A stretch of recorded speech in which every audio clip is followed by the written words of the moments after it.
It was a Sunday night in August 1971, and most Americans had no idea their financial world was about to change forever.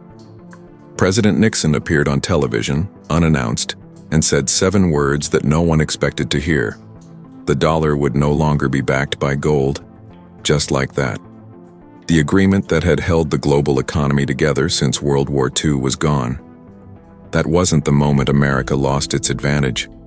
That was the moment someone decided to build a new one, a bigger one, a hidden one, and it worked for 50 years, until now. Think about the last time you went grocery shopping and felt something was off.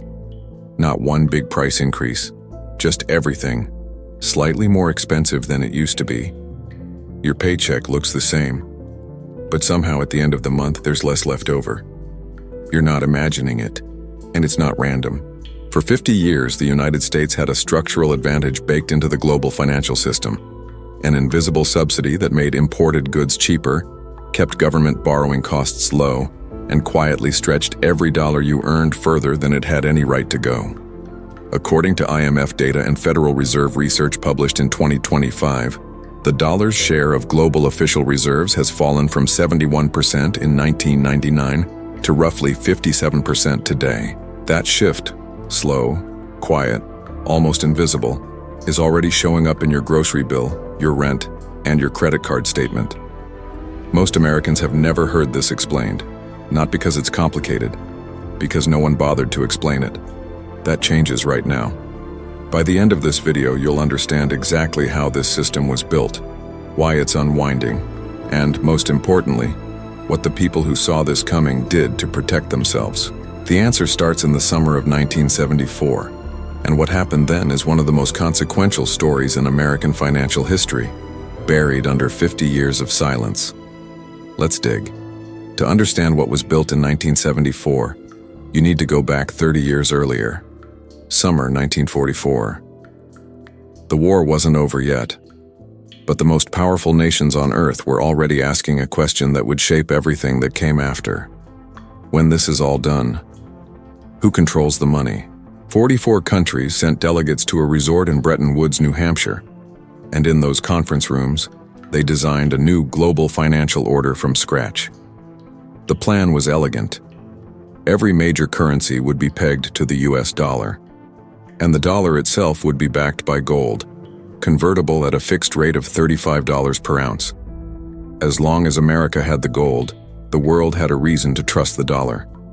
For 25 years, it worked beautifully. American factories were the engine of the global economy. The gold reserves at Fort Knox were the largest on Earth. The dollar wasn't just currency, it was a promise, backed by something real, something you could hold in your hand. But there was a flaw in the design, and by the 1960s that flaw was starting to show. The United States was spending heavily on Vietnam, on massive social programs, on military commitments stretched across the globe.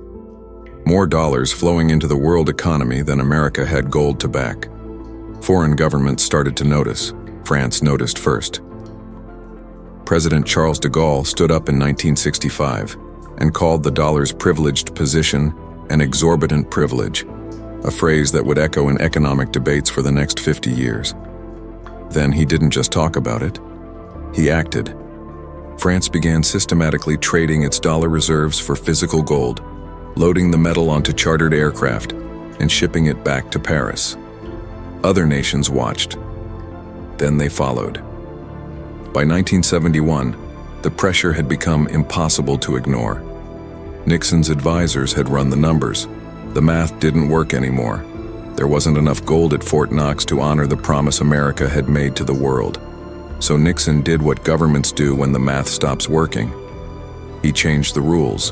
On August 15, 1971, the United States suspended the convertibility of the dollar into gold.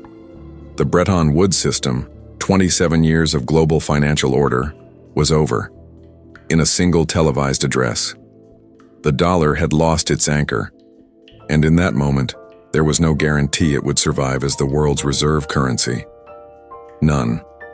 The question wasn't just urgent, it was existential. What would replace gold? Then came 1973, and the answer arrived from the last place anyone expected.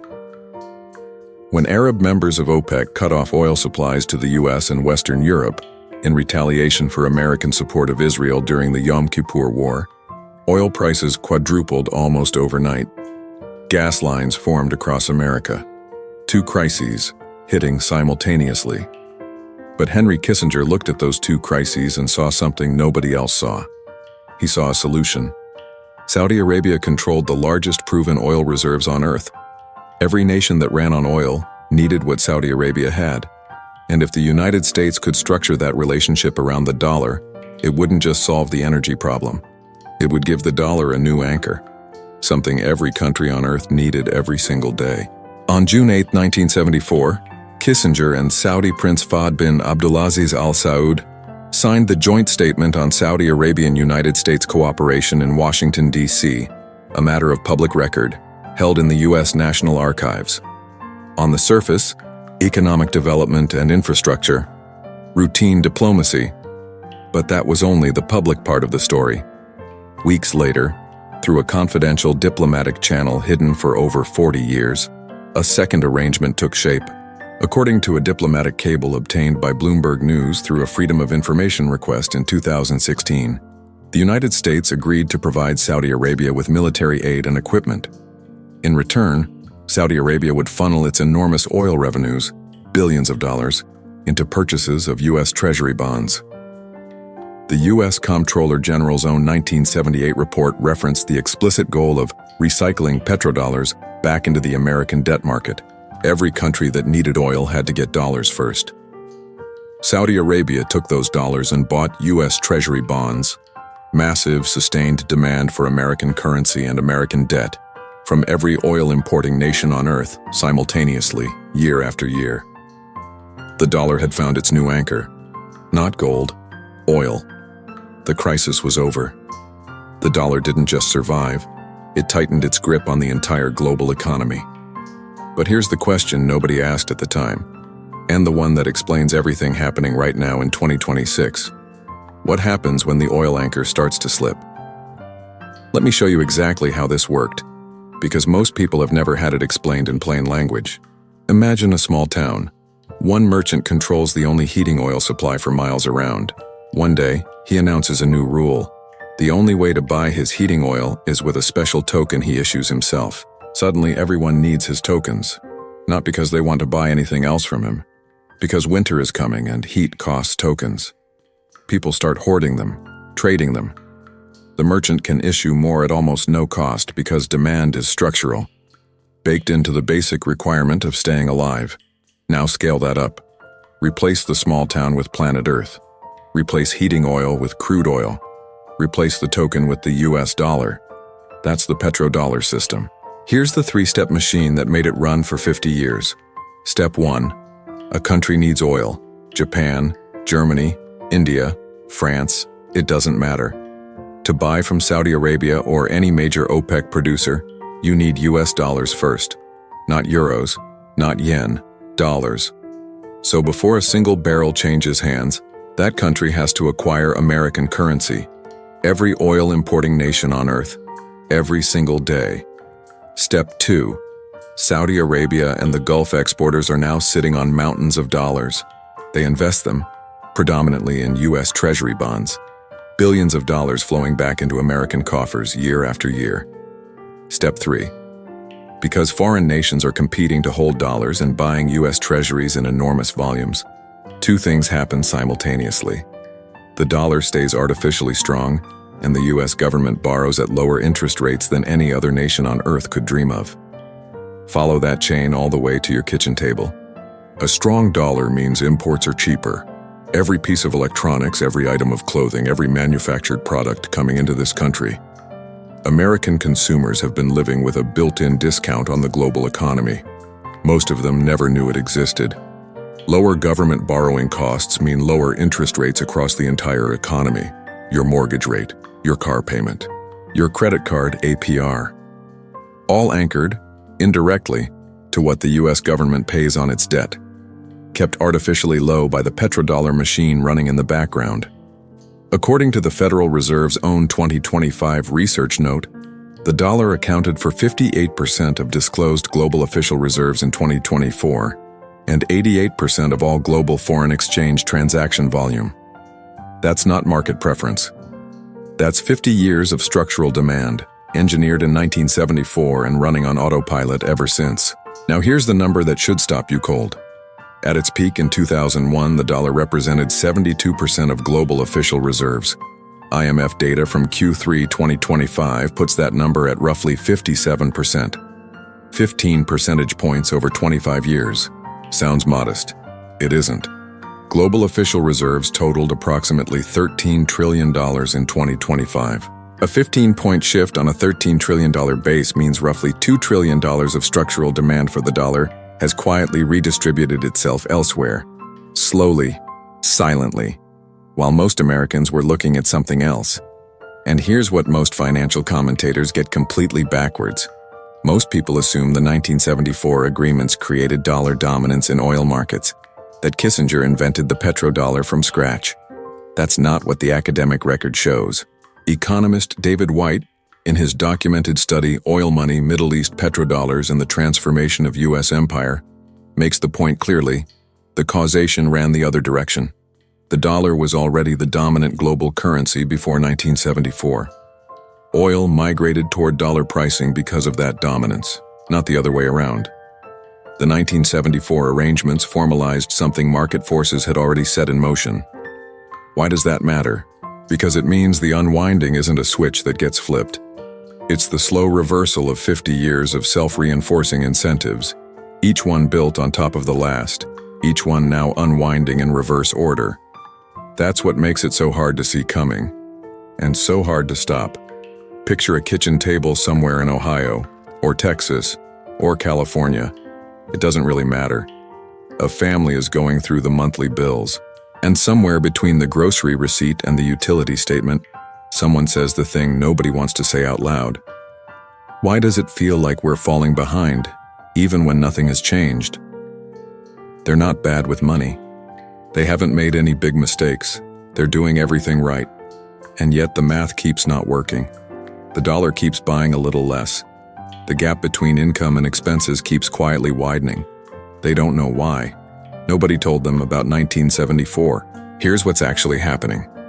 When foreign nations hold fewer dollars in reserve, global demand for dollars falls. When demand falls, the dollar weakens. When the dollar weakens, everything imported gets more expensive. Electronics assembled abroad, clothing manufactured overseas, raw materials priced in global commodity markets. Not dramatically, not all at once, just steadily, quietly, month after month. The Federal Reserve Board's own 2025 research note confirms the dollar's share of global reserves has dropped from 72% to roughly 58% since 2001. Bureau of Labor Statistics data from April 2026 shows U.S. annual inflation running at 3.26%, above the Fed's 2% target, driven in part by rising import costs. Those two data points are not a coincidence. They are cause and effect. The institutions driving this shift are central banks, the official reserve managers of sovereign governments. According to the World Gold Council's 2025 Central Bank Gold Survey, central banks globally purchased 1,074 metric tons of gold in 2024, third consecutive year above 1,000 tons, more than double the historical average. That gold is being bought as a deliberate alternative to dollar-denominated reserves, in audited national accounts that anyone can read. This is not a prediction. It's already happening. Now, I want to show you this has happened before, because when you see the historical parallel, something clicks. At the beginning of the 20th century, the British pound sterling was the world's dominant reserve currency, the exact position the dollar holds today, roughly 60 to 65% of global reserves in 1913. Every major commodity priced in pounds. Britain's financial position seemed unassailable. Then came 2 world wars, and the slow structural rise of the United States as the world's largest creditor nation. The pound didn't collapse overnight. It eroded, over decades, so gradually that most British citizens never saw it coming, until 1956, the Suez Crisis. Britain tried to assert military force in Egypt. What its leaders hadn't reckoned with was that they no longer had the financial power to back that kind of move. The pound came under immediate pressure. Within weeks, Britain was at the IMF, hat in hand, asking for emergency support. The empire didn't end with a war. It ended with a currency run. Academic research published in 2026 in the Journal of Risk and Financial Management documents that the dollar's reserve share fell 12 percentage points between 2015 and 2025 alone. The pound's full decline took 4 decades, but that was before digital payment infrastructure, before instant global capital flows. Historians warn the current transition could move considerably faster. This is not ancient history. The same structural forces that ended British financial dominance are operating right now, in real time, in the economy that prices your groceries and sets your mortgage rate. The family at that kitchen table in Ohio isn't experiencing bad luck. They're experiencing the early stages of a reserve currency transition. His name was Robert, 38 years old, a machinist at a factory in Detroit. And in 1971, Robert had done everything the American financial system told him to do. He saved every month without fail, bought a modest house, had a union pension he'd been paying into for 15 years. He understood money the way most working Americans understood it, concretely, practically. You work hard, you spend less than you earn, you put the rest away. That's the deal. What Robert didn't know, what nobody told him, was that on the night of August 15, 1971, the rules governing his savings were being quietly rewritten on television. While most of the country watched and didn't fully understand what they were seeing, the inflation that followed the end of the gold standard wouldn't take Robert's savings in one dramatic moment. It would just quietly, steadily make each dollar worth a little less, then a little less again. U.S. inflation hit 11% in 1974. It hit 13.5% in 1980. Those numbers aren't just statistics, they're the sound of a generation watching their financial plans dissolve in slow motion. Robert's pension, his savings account, the equity he thought he was building, all of it quietly hollowed out by a monetary shift he had no framework to understand, because nobody had explained it to him. He did everything right. The rules just changed without telling him. The families that made it through that decade intact weren't luckier than Robert. They were better informed. They understood that something structural was shifting and made small, deliberate moves toward assets that held their value when the dollar didn't. Robert didn't get that chance because nobody gave him the information he needed. Now fast forward to today. According to Bureau of Labor Statistics data, $1 in 2000 has the purchasing power equivalent of roughly $187 in 2026. You would need $187 today to buy what $100 bought 26 years ago. An 87% cumulative inflation over a single generation. And it hasn't hit evenly. The hardest hit categories, housing, healthcare, education, are precisely where American families have the least flexibility. You can't decide to spend less on rent. You can't shop around for a cheaper version of your child's medication. The families most exposed right now are the ones doing exactly what Robert did, saving consistently, keeping money in cash or low-yield accounts, trusting the dollar they put away today will still mean something when they need it. They're not doing anything wrong. The same mechanism that blindsided Robert's generation is operating again, at a different speed, through different channels but driven by the same underlying force. Robert experienced the first wave. The family at that kitchen table in Ohio may be living through the early stages of the second. This is not a reason to panic. The families that got hurt most in the 1970s weren't just the ones who didn't understand. They were also the ones who panicked when they finally figured it out. Understanding the mechanism doesn't just explain the problem. It points directly toward the solution. Here's the thing about financial history that nobody tells you. It's not just a record of what went wrong. It's a detailed instruction manual, written in real time by real people under real pressure, of exactly what works when a monetary system shifts beneath your feet.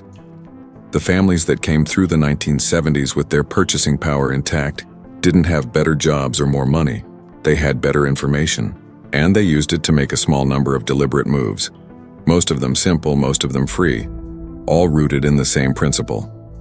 When the value of money becomes uncertain, you stop storing your future in money alone. Here's how to apply that in 2026.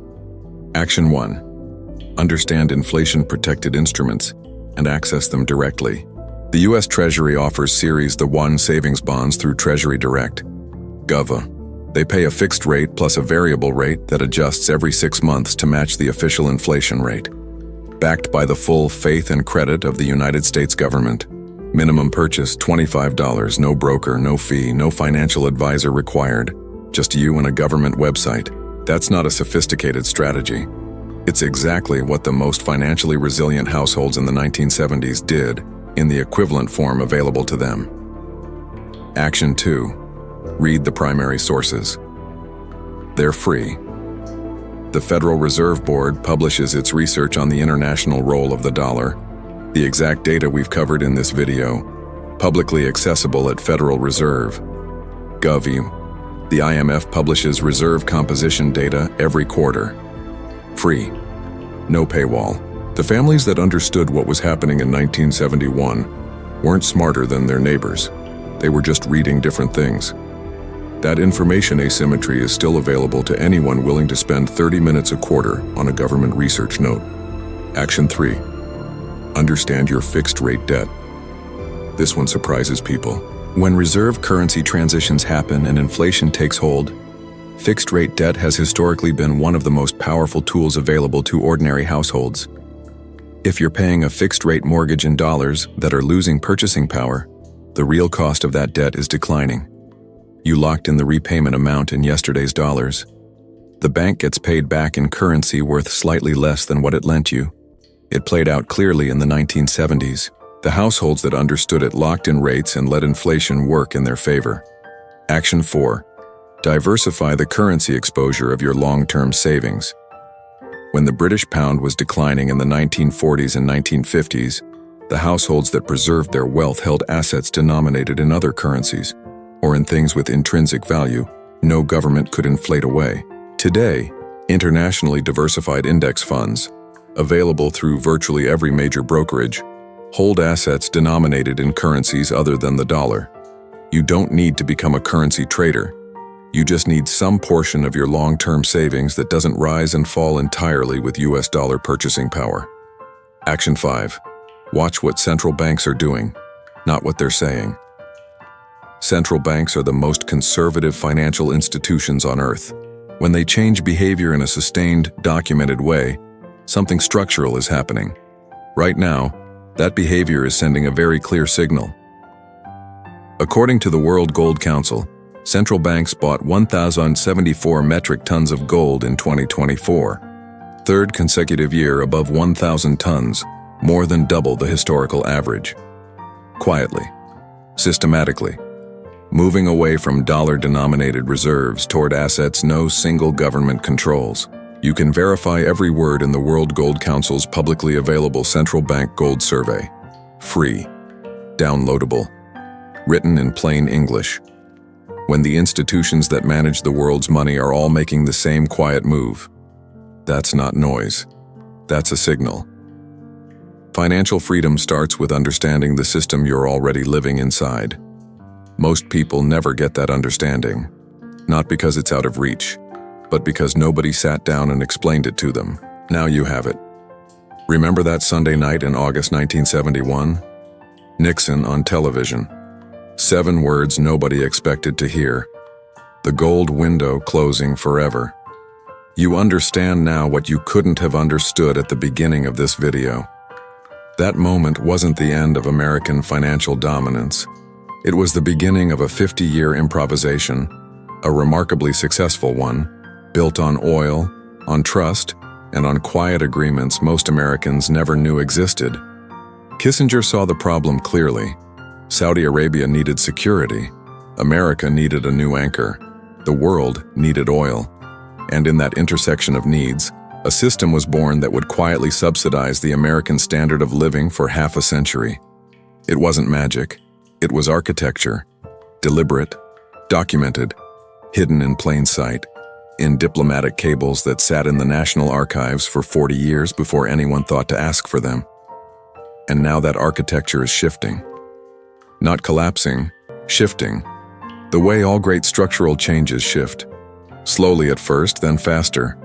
Driven by $2 trillion of reserve demand finding new homes. By central banks buying gold at rates not seen since 1950. By oil trades settling in currencies other than the dollar for the first time in 50 years. The family at that kitchen table in Ohio is already feeling it. They just don't have the words for it yet. Robert the machinist in Detroit felt it too, a generation earlier for the same structural reasons without anyone ever explaining why. Now you have the words. Now you have the context. And now you have something Robert never had. Enough warning to do something about it before the shift is complete. That's what financial history is actually for. Not to frighten you, but to show you, in precise documented detail, that these transitions have happened before, that real people navigated them successfully, and that the difference between the ones who came through and the ones who didn't was almost never about how much money they had. It was about how clearly they could see what was happening around them. You can see it now. The blueprint was written in 1974. We've been living inside it ever since, and the next chapter is being written right now. In the reserve decisions of central banks you'll never see on the evening news. This is not ancient history. This is this morning's newspaper, if you know how to read it. Next, I'm taking you to 1956, the exact moment Britain discovered its financial empire was already gone. One of the most dramatic stories in modern monetary history. Almost nobody knows it. Make sure you're subscribed so you don't miss it. Looking at everything we covered today, what's the one thing you're going to do differently with your money starting tomorrow? Tell me in the comments. I read every single one.